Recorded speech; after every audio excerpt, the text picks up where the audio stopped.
Hey, how's everybody doing today? My name is Matthew from a series of Little Efforts, and we're back with another video. So today we're going to talk about the importance of water in your day-to-day life.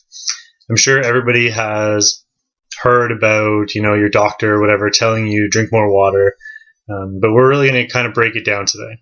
So first of all, I want to give a quick shout out to Cody, I believe he's subscribed, but he was watching one of our videos and left a comment, and we got to talking, and we ended up talking about water and how important it is, and how some people believe that it has to be an exact certain amount, and how, if you just drink when you're thirsty, then it should be okay. So we're going to kind of break down today how much water you should be drinking, when you should be drinking it, the side effects of not drinking water, and the benefits of staying hydrated. The current standard is 8 to 10 glasses of water a day. That's what's recommended anyway. So this is going to change depending on your size. So if you're very small, obviously you'd be closer to the 8 glasses, and if you're a bigger person, then you'd be closer to the 10 glasses. This will also change depending on your activity level. So what I do with my clients is I just tell them, stick to the 8 to 10 glasses of water a day, but make that only during the sedentary parts of your day. So anything you drink during physical activity should be extra. So if you go to the gym for an hour, your 8 to 10 glasses of water a day do not include what you drink at the gym. I know a lot of people will drink a liter or two of water just at the gym and then say, oh, I'm good because I had my 2 liters of water. It doesn't work like that. You need that excess water to replace what you sweat out of the gym, and then the 8 to 10 glasses should be outside of that. So what's going to happen if you don't have your 8 to 10 glasses of water a day and are dehydrated? Well, for starters, the majority of the population is chronically dehydrated. So this is something that in our society has become very commonplace. Partially because we're super busy and we just don't drink enough water. Partially because our diets have such a high salt content in them that it also dehydrates us. And, partially also just because people don't pay attention to their water intake as much as they should. So the side effects, obviously the first big one is a dry mouth, which doesn't sound like much, but if you don't know, having a dry mouth can lead to bad breath, which, nobody wants bad breath. Cramping is also a big side effect of dehydration. You can't get cramps if you're not dehydrated. So a lot of people wonder why they're getting cramps in certain areas, and that's a big part of it. The third one is dizziness. Obviously that makes sense. You're just not getting the hydration to your brain, and your brain's saying, okay, I'm done, and it's shutting down. Sleepiness and tiredness, both of those obviously make sense. The next 3 are more for severe dehydration. The first 5 were basic day-to-day, you're not necessarily taking care of yourself as much as you should. These next 3, starting with decreased blood pressure. So a decrease in blood pressure can obviously mean pretty serious side effects. So making sure that you're having enough water is super important for that one. It can also increase your heart rate. Again, we talked about this in the last video, but anything that messes with your heart is a huge issue. So taking care of yourself is a big deal. And the final one is you can get a fever. So those are the side effects of not drinking enough water. Now let's move on to the benefits. So the first benefit is nice clear skin. A lot of people spend a lot of money on skin products and they aren't drinking enough water, and they're kind of combating the two right away. So if you want nice clear skin, drinking a ton of water is huge. Second one is increased brain function.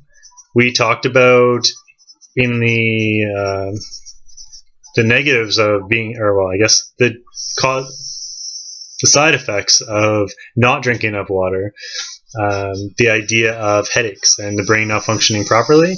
So again, the benefits would be increased brain function. The third benefit is increased cardiovascular health. So, it makes sense, right? Anything involving the heart is going to work better if it has the tools it needs to work properly. The fourth one is temperature regulation. So drinking lots of water will help the body remain cool instead of overheating, which also, I'm sure a lot of you know, you can get headaches from dehydration, so you can also get headaches from overheating. So they are kind of tied together very closely there.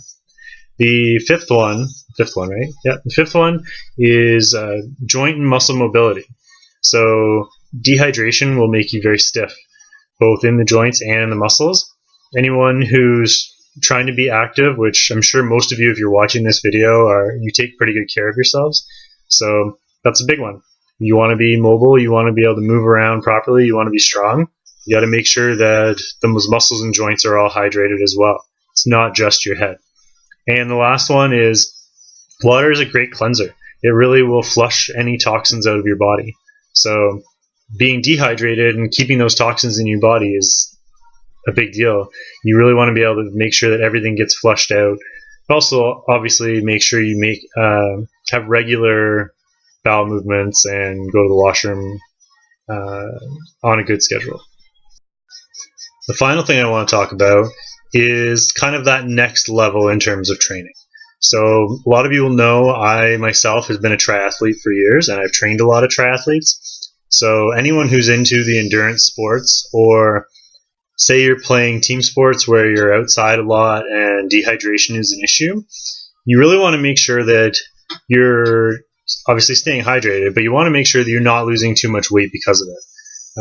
The dehydration water weight isn't the weight you're trying to lose when you're working out, right? If you're trying to lose weight, you're trying to lose body fat.